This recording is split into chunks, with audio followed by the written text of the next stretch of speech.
And top story is always brought to you by Vodafone.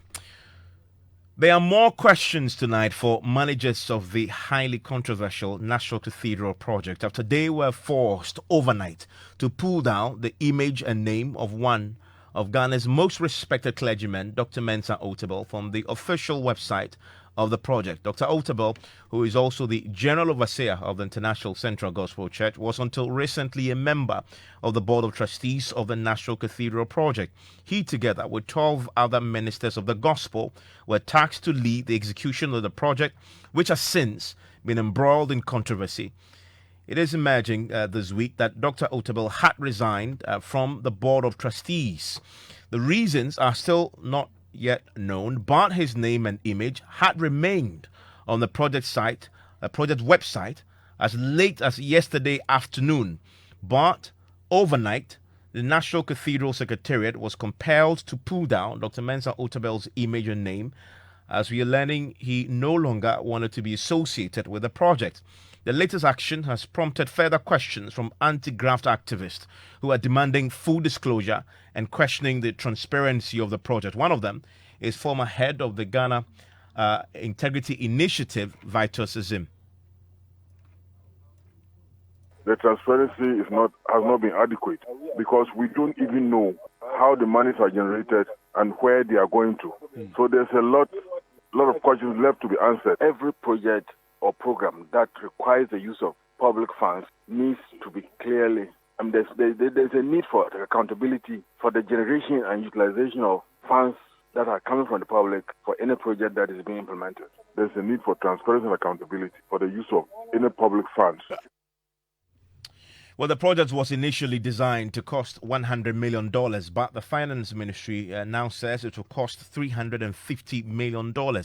Leaked documents had revealed how the state released nearly 200 million cedis for the project, which we are now learning may have stalled. My colleague Maxwell Abagba was at the site of the project and now reports. After some initial hesitation from 3 private security personnel manning the entrance of the project site, we were led to the administrative office of the project. We stood outside as the man who led us in inquired whether we could film the site. We were not successful, but from what we saw, the site has been excavated and you could tell that work is still at the foundation level. Building materials like iron rods and pavement blocks were at the sites. 2 huge cranes were also there. Our source told us work has stalled for the past 3 months with no construction happening. That claim corroborates the allegations of North Tongue MP Samuel Okudzeto Ablakwa that project contractors had to suspend work since March because of lack of funds. He said the appointment of more than 200 employees had been terminated. Our source showed us a letter from the contractors to one of its employees that says notice of termination of appointment. It says due to the lack of payments from National Cathedral of Ghana, which has resulted in the project being suspended, Rebadi Company Limited are required under the contract to mitigate costs.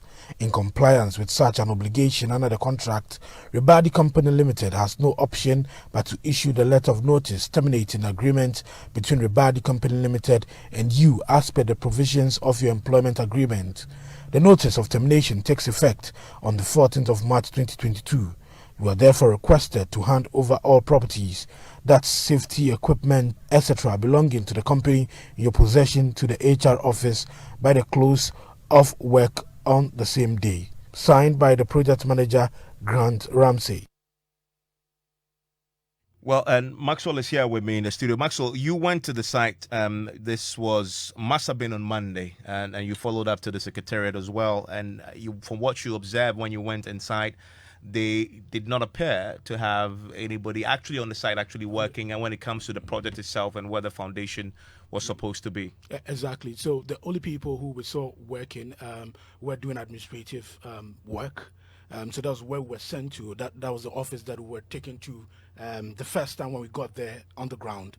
But at the construction site itself, we didn't see anyone there. And our source there was very categorical and very emphatic that no work has been happening, for the past 3 months. And he said that work has actually stalled. So that's the reason why we're not seeing any workers on the ground. Administrative work was ongoing, but construction work had stalled. Okay, and that then we saw the letter leaked again by Samuel Otabel from the project manager, writing to one of the employees asking them to go home because he says because they've not been paid, and so they have to go home and as they wait for the payments to be made. It's interesting. When we got to the scene, actually, we saw 4 pickup vehicles owned by Ribadi Company Limited at the project site. So they were parked at the project site with the workers in there. But the laborers that you usually see on the ground working, nothing was happening. And that ties in with that letter. But tonight we've seen additional documents courtesy of the ranking member on the Foreign Affairs Committee, Samuel Otabel, who had already before, and you had seen this, released other documents to show that there were private developers who had property in that particular enclave where the National Cathedral now sits, or the construction is ongoing. Their property had been affected, and so they were demanding compensation for that. We now know from documents that he's also now published that somewhere in 2020, 12 August 2020 to be very specific, the then Lands and Natural, the Lands Commission, wrote to this company in question, that is Waterstone Realty Limited, and had given them a piece of land in the same rate residential area as replacement. Let's go through this letter as we have it and what it says very specifically. Okay. So it's addressed to the Managing Director, Waterstone Realty Limited, and the letter is signed by the Executive Secretary Suleiman Mahama of the Lands Commission, and it says, allocation of government land within Rich Residential Area, Accra.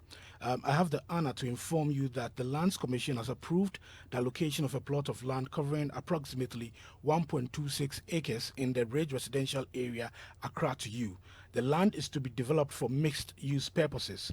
This allocation is in replacement of your leasehold interest in the unnumbered plot at North Ridge Residential Area granted by the Government of Ghana by a lease dated 12 October 2015, and which has been adversely affected by the National Cathedral project. This replacement is issued to settle all claims against the Lands Commission in respect of the unnumbered plot with buildings thereon described under paragraph 3 above. Notwithstanding paragraphs 3 and 4, you'll be required to pay to the Commission following fees: the exigible subsidized annual ground rent to be assessed when a formal lease has been engrossed for you, other administrative fees, plotting fee 500 cedis, lease preparation 1,000 cedis. Let me jump straight to the conclusion. It says, if we do not hear from you by the set date nor receive your remittance for the fees and charges, it shall be assumed that you are not interested in the land, and this offer shall lapse and recommended for reallocation to another suitable applicant without any further reference. Okay, and we Mr. Otabel again then attaches a second letter, this one from the Waterstone Realty Company Limited, also dated 14/2020. They are writing back to the Lands Commission, indicating that they accept the land as replacement, and that they also attach a copy of the receipt in respect of the payment of an amount of 1,500 cedis as administrative fees, as they've been asked to do.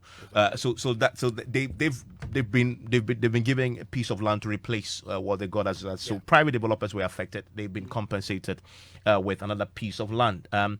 So that's where we stand with this, and we've been working to, as you know, since the revelations emerged that the state was actually spending a sizable amount of money on this, and contrary to earlier assertions, both in the budget, that the president's will was that this would not burden the taxpayer beyond what was supposed to be. Questions have been asked of the Board of Trustees that they should be clarifying this and providing details as to what has been spent so far, considering the allegation that the monies that have been released was done without explicit parliamentary approval. We know now that the major controversy revolves around the resignation of one of the most respected clergymen, who was member of the board, Pastor Mensah Otabel.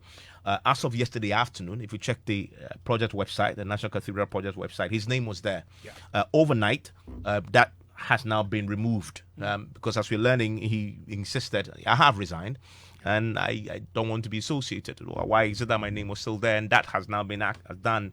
His name, image, all removed. So who else is still a member of the trustees when it comes to the board of trustees for the National Cathedral? Let's go through the list now. Those still remaining on the board. And you followed up to the secretariat and you saw at least one of the members of the trustees. Yeah, we met Reverend Joyce Ayi, who we were told was actually in a meeting with the executive director of the National Cathedral. She was in there for about 2 hours. When she came out, we wanted to get an interview with her on the raging controversy and the matters that a lot of people are raising. But she said that no, it's not possible that she's going to speak, to the issue. So she didn't speak to us. And I must indicate that I've been chatting with one of where some of the trustees. I'll share with you what we're learning as far as their concerns about what is happening. But so who else? Now Mensah Otabel is gone. Yeah. He didn't only resign. From what we understand, there was an insistence that take my name from the website. I don't want my image and name should be there. So who else is there on the website still? So we have Apostle Professor Pokunyina, former chairman actually of the Church of Pentecost, who's the chairman for the board of trustees. We also have Charles Palmer Buckle, Metropolitan Catholic Archbishop of Cape Coast, vice chairman. We also have Most Reverend Bishop Justice Ofe Akrofi. He's also here as a member. Right Reverend Professor Emmanuel Mate, former moderator of the Presbyterian Church, is also here listed as a member. We have Most Reverend T.K. Awotwe Pratt, presiding bishop of the Methodist Church, also listed here as a member. Reverend Professor Cephas Omenyo, also here. We have Archbishop Nicholas Duncan Williams, General Overseer of the Action Chapel International, also listed here as a member. Reverend Dr. Joyce Ayi, Executive Director of the Salt and Light Ministries, listed here as a member. We have Bishop Doug Howard Mills, presiding bishop of the Lighthouse Group of Churches, a member. Reverend Eastwood Anaba, founder and president of the Eastwood Anaba Ministries, also listed here as a member. Reverend Victor Kusibuatin, founder of Power Chapel Worldwide, listed as a member and a secretary. And then Reverend Dr. Frimpong Manson, General Superintendent, Assemblies of God Church, also a member. Yeah. So if you check with some of the trustees, the sense we get, and some of them are sharing this with us, they're sharing this with us, they are concerned about the raging controversy, deeply concerned. And we understand that together they want to issue a collective statement. The Board of Trustees, they want to issue a collective statement on this sometime very soon. They want to wait and gather all the facts. Yeah. In fact, some of them believe the information out there is mind-blowing, but they believe it's also very unfortunate. That they need to come out with the details. So again, in an attempt to restore confidence, it's a very important issue for them.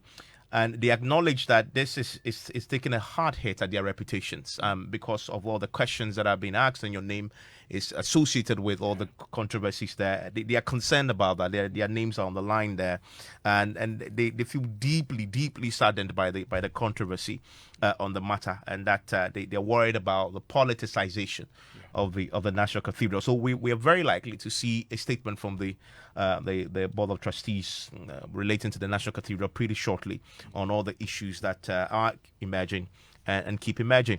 I want to bring in now Samuel Okudito Ablakwa. He is a ranking on the Foreign Affairs Committee, and he has been a key conduit for so many of the leaks that we've seen over the last few weeks on the National Cathedral. Mr. Ablakwa, thank you for your time here on Top Story. You're always welcome, Evans. Good evening to you and to all your distinguished listeners. Just a few minutes back, you published a fresh trove of documents suggesting that the private developers now who had written demanding that they be settled for their property being affected, they appear that they've been giving land in exchange for what they lost. That should settle the issue, I guess, and it's rightly so. I wonder if you have any issue, particularly with where the approach that the Lands Commission took. Ordinarily, Evans, that should have helped. remember that the private developer, Waterstone Realty, was actually engaged in a very thriving business. They had high-rise luxury apartments for rent, ranging between $8,000 to $10,000. So this was really prime business. They were rendering premium service. So offering land cannot be adequate compensation, but it's an important first step. However, the terrible news, Evans, is that despite this letter on the 12th of August 2020, almost 2 years ago, by the Lands Commission, signed by the Executive Secretary Suleiman Mahama, offering this land, a 1.26 acre, which was not even up to the land that the state has taken away from Waterstone. They had 1.6 acres of land, but they were willing to, come along from what they tell me in the national interest and also wanting to contribute to the Lord's project. Will you believe, Evans, that since the 12th of August 2020, Waterstone wrote 2 days thereafter, on the 14th of August, confirming their acceptance of this offer. Will you believe that almost 2 years on, they can't have access to the property? The 1.26 acre they were given? Yes. Within the same government. I mean, it's unbelievable. The people who are building a cathedral for the Almighty, for the Lord, are engaged in this greedy tussle. The levels of corruption is mind-boggling. There is a section of government that is resisting takeover. The people who are residing in the property, there's some bungalow there, claim to be operatives of national security, and that they are not moving an inch, and that the Lands Commission cannot tell them to vacate. All efforts. Indeed, I have seen letters from the lawyers of Waterstone. One dated 3rd March 2021, another one, and this was to the Minister for Works and Housing, because there's a bungalow on the land. The Minister for Works and Housing appears helpless. There's a second letter, 20th May 2021, to the Minister for Works and Housing. Again, he appears helpless. Then there's another letter, 1st October 2021, to the Attorney General. The Attorney General also appears helpless. Then the latest letter, the much recent letter, 4th November 2021, to the Attorney General, this time serving notice that they are proceeding to court. I mean, this was a thriving business that had employed over 100 young Ghanaians. As we speak, they are unemployed. This was a business making profits in excess of 2 million Ghana cedis every month. They were paying their taxes, contributing to our economy. And 4 years now, remember that the property was demolished. In 2018, they received a letter from the lands minister, the earlier leak that I put out. And when you read that letter signed by the Honorable John Peter Mewu, it was dated May 30, 2018. And they were given just a few weeks to prepare for demolition. So since 2018, this demolition has been carried out. And you have young Ghanaians who are unemployed, these Ghanaian businessmen who invested so much. They bought the land for $2.5 million, spent over another $2 million, they say, in erecting, these, iconic apartment buildings. Here we are, 4 years on. They have not been compensated. And you see, what makes this whole scandal so worrying is that there have been massive withdrawals from the Consolidated Fund as we have indicated, about 200 million Ghana cedis. Now, the 200 million Ghana cedis, contractors on the site say that they have not been paid, so they have suspended work for more than 3 months now. So I was thinking, as many Ghanaians would have thought, that, okay, if the money withdrawn hasn't gone into the project and contractors have suspended work for non-payment, perhaps it has gone into compensating, because after you promised these private developers land and said that you will then, give them cash so that they can build what they had on the land, just as we agreed with the Malian government, for example, or the judges. We are building for the judges and also paying their rent in their temporary accommodation now. It is shocking to realize that all of these colossal sums of money that has been withdrawn, albeit unconstitutionally, because Article 178 was violently violated. You have these private developers who have not received any compensation. So where is the money? Yeah, I mean, Where but if you go to the site, gone to? when you go to the site, you see some foundational work that had been done. The demolition itself would have cost some money. We don't know. I mean, all the questions are still being asked about transparency, but I'm guessing that could take a chunk of that money. Evans, 200 million Ghana cedis. Have you been to the Shai Osudoku District Hospital? No. Fully equipped. It cost the Ghanaian taxpayer under President Mahama 115 million Ghana cedis. So President Mahama could have given us almost two district hospitals with 200 million Ghana. Look, 200 million Ghana cedis is no chicken feed. I have sent experts to the site, albeit clandestinely, to assess. The status of work is just around 5%, and what is happening there, you'll be generous to say that it is even up to 2 million Ghana cedis. I mean, what has transpired there, the kind of work that has gone on there. Look, this is horrendous. Yeah. And that is why I am so worried about what government is doing to our eminent priests. So that's why this afternoon I issued a statement that, look, all of what we are doing is about transparency. It's about our laws and our mandate in carrying out oversight. People should not attack the clergy. The eminent priests, are victims like all of us. Yeah, and they've indicated. And I want us to emphasize that, because look, some of the payments. Look, we have our sources and we talk to people. Some of the leaks we have put out, even as members of the board of trustees, they saw them for the first time when it was leaked. Yes. Yeah, I mean, and I was just indicating that. And you know that some of the payments, like the 32 million Ghana cedis to David Ajay, it didn't go through them.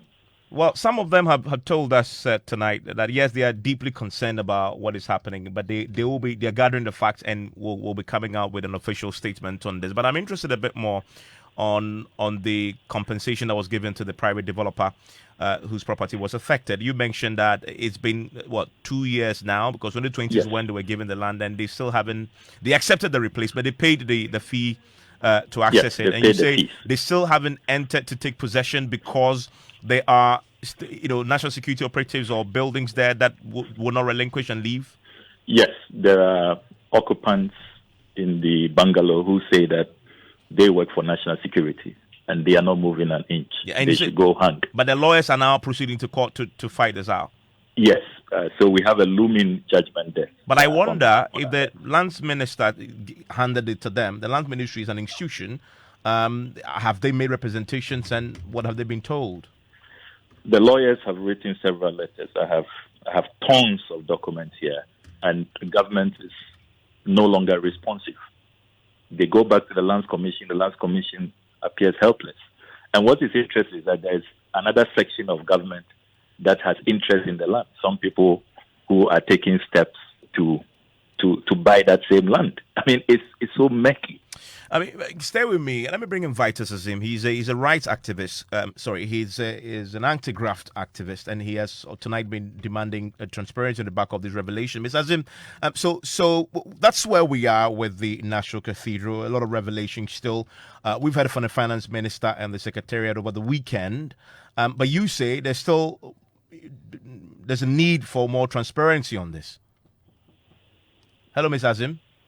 Okay, it appears you have lost him. Mr. Otabel, you filed, I think, 3 questions in Parliament on this. When are you going to get a hearing? Well, so far, we do not have a specific date. The finance minister has not indicated his readiness to respond to the questions. However, we are insisting that Standing Order 64-2 must be respected. He has 10 working days to respond to our questions, and that will end this Friday. So I do hope that he will comply with our standing orders. We are also discussing other steps. I mean, looking at the rot, how putrefying it is, we want to explore a full-scale parliamentary probe, after which we activate other sanctioning measures. We take the view that the way things are panning out, the finance minister, at the very least, must be removed from office. That is, if the president will be spared anyway, because remember that this is his pet project. He has said this is his priority of priorities. We are here because this is a personal pledge that he said he made to the Almighty. And you see the deception.